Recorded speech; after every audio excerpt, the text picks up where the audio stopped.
Time to talk to the Shadow Education Minister and Shadow Minister for Women, Tanya Plibersek. And to take us there, here was the Prime Minister ridiculing Labor for suggesting that it could do any better on the cost of living. I don't believe I have a magic pen that makes wages go up or makes prices go down.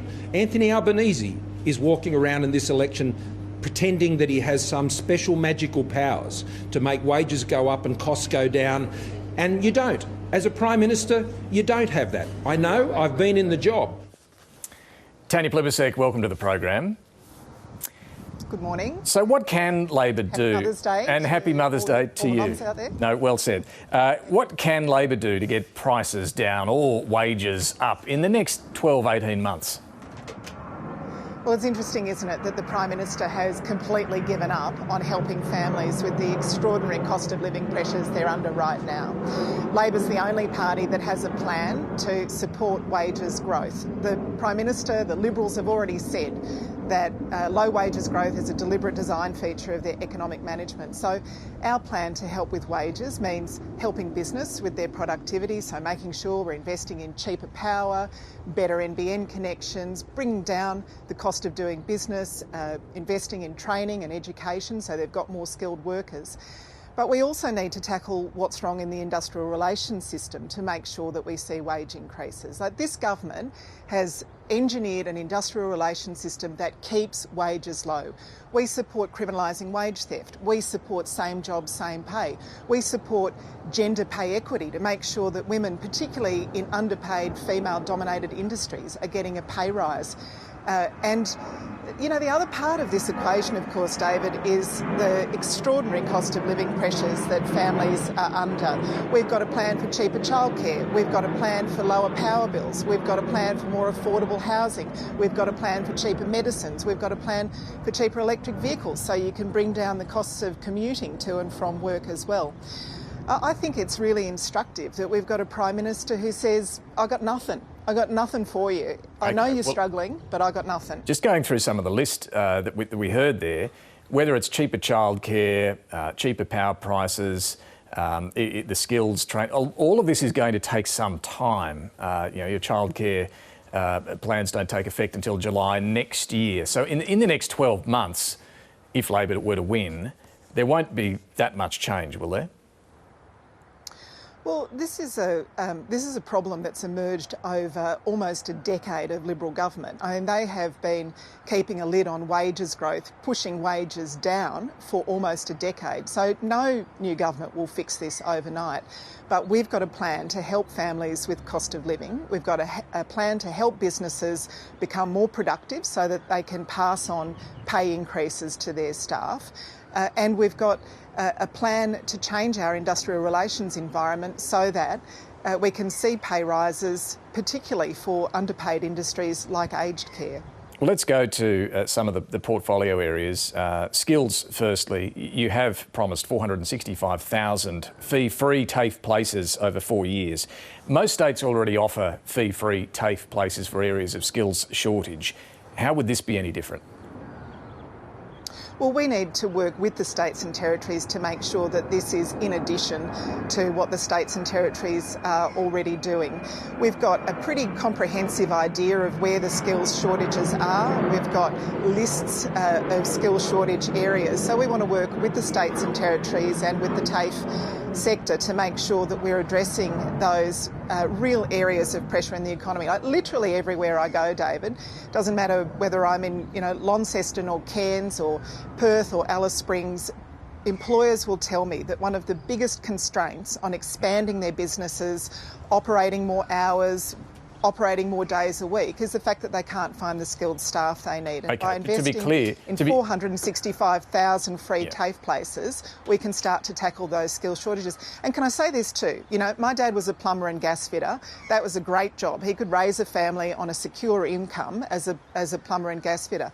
Not only are we saving people money by providing them with a free TAFE place, what we're doing is on average saying that they can earn on average $19,000 a year more with the TAFE qualification than before they got their TAFE qualification. So we take pressure off that family forever by skilling up a worker in that family. Okay, but to be clear though, you're giving more money to the states to decide how to spend it here in the fee-free TAFE places. You're actually going to decide which courses... No, we will work with...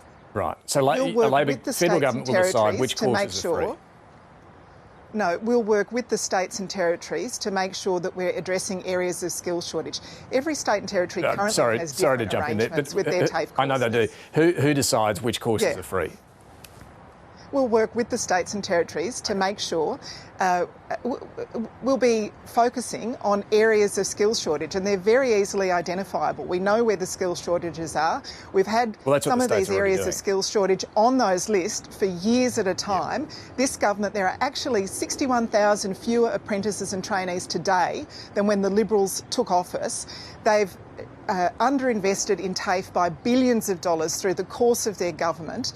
We'll work with the states and territories to make sure that we're addressing those areas of skills shortage. Let me ask you about university funding. 3 years ago, you promised a return to demand-driven funding for universities, as you put it, to unlock opportunity for smart, hard-working kids.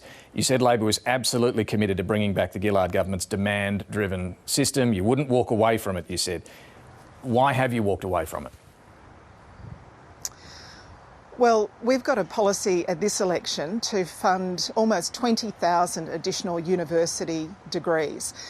At the moment, more young people are being turned away from a university education than ever before. So we want to make sure that more Australians get the opportunity of upgrading their education and skills so they can get the job of their dreams. My question was about demand-driven is not funding. Nothing. It's an extra. No, it's not nothing. It's an extra $500 million Sure, but commitment. It's not what you said you were absolutely committed to. Demand-driven funding. Yeah. Why aren't you doing that?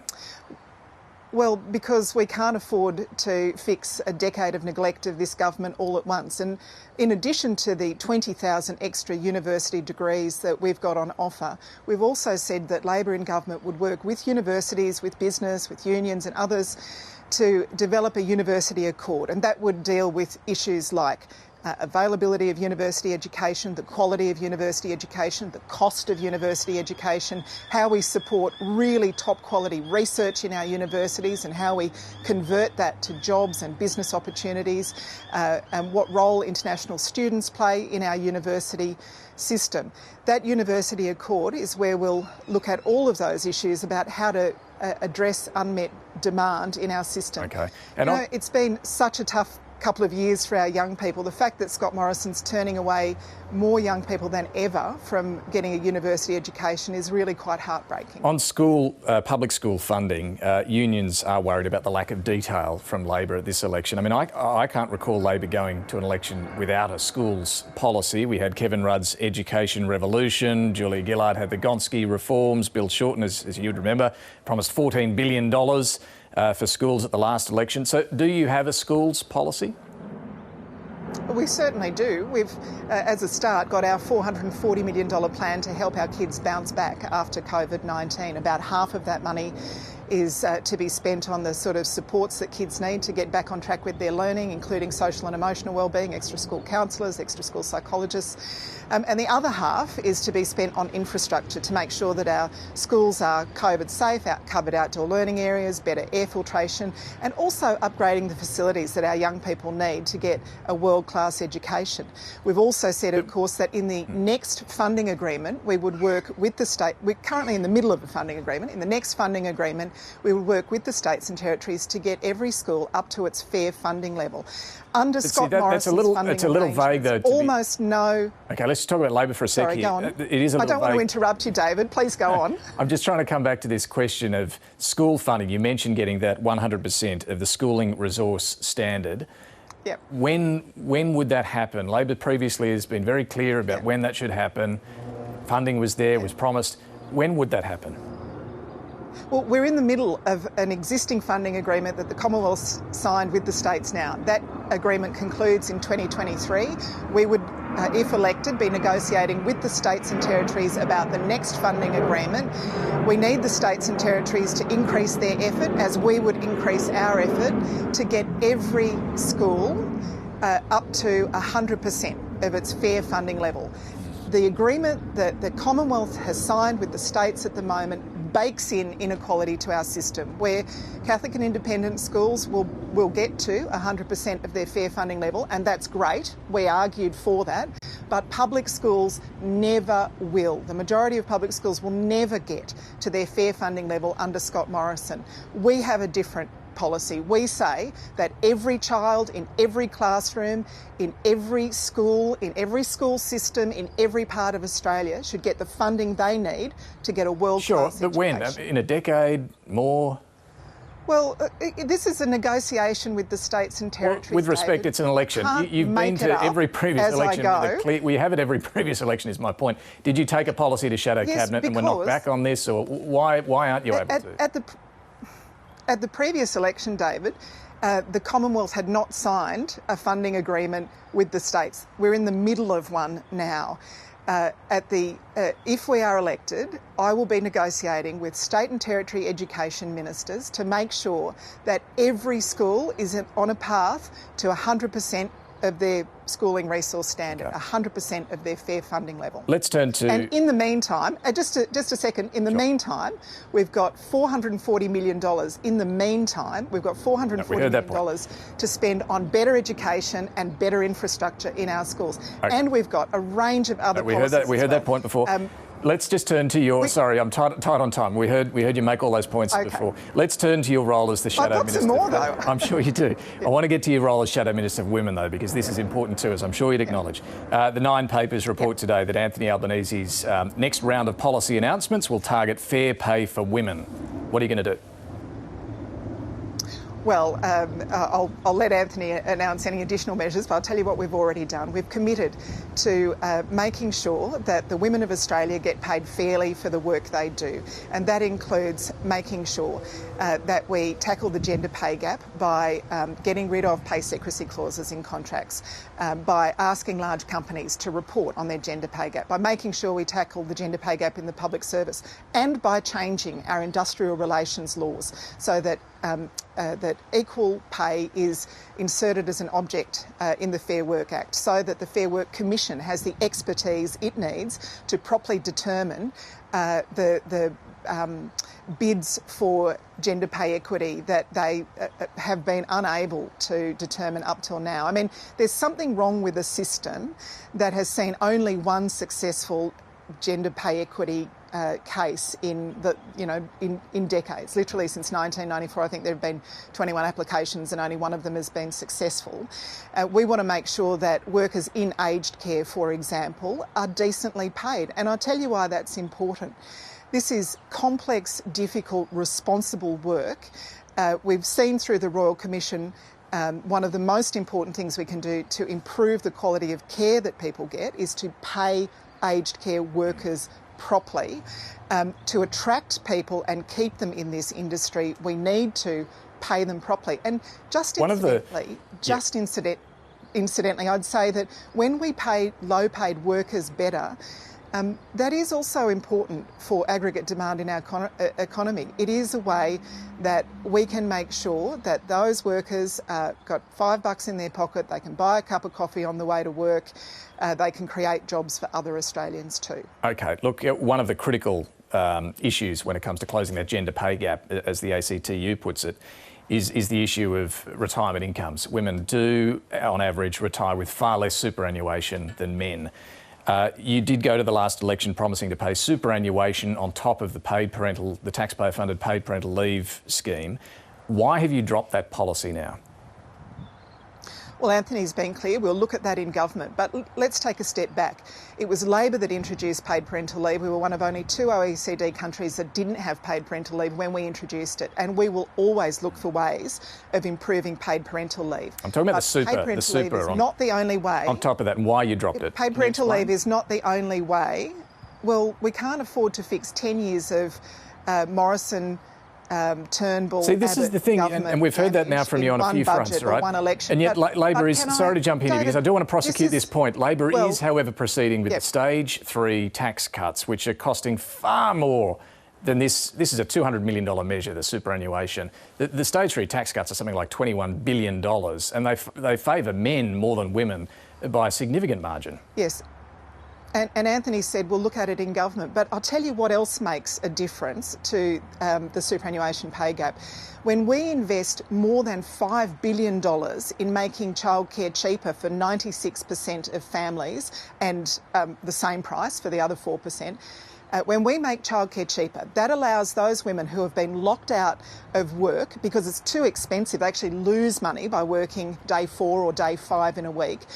They can earn more, they have less time out of paid work, they can contribute to their own superannuation when they get back to work more easily. We address the gender pay gap by the changes to industrial relations that I was talking about earlier today. Okay, you will look at this superannuation. We provide more affordable childcare. We actually, that means that women are earning more the whole time that they are employed.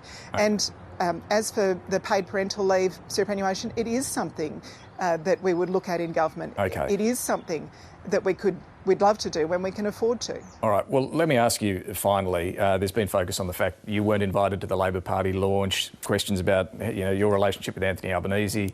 Look, I know that you've known him since you were 14 years old.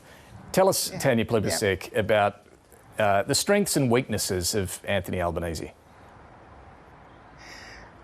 Look, can I tell you, there is, as I travel all around Australia, people are saying to me what matters to them is having a government that gets it, that understands that they are under more pressure than ever before, that everything's going up but their wages. And Anthony understands that.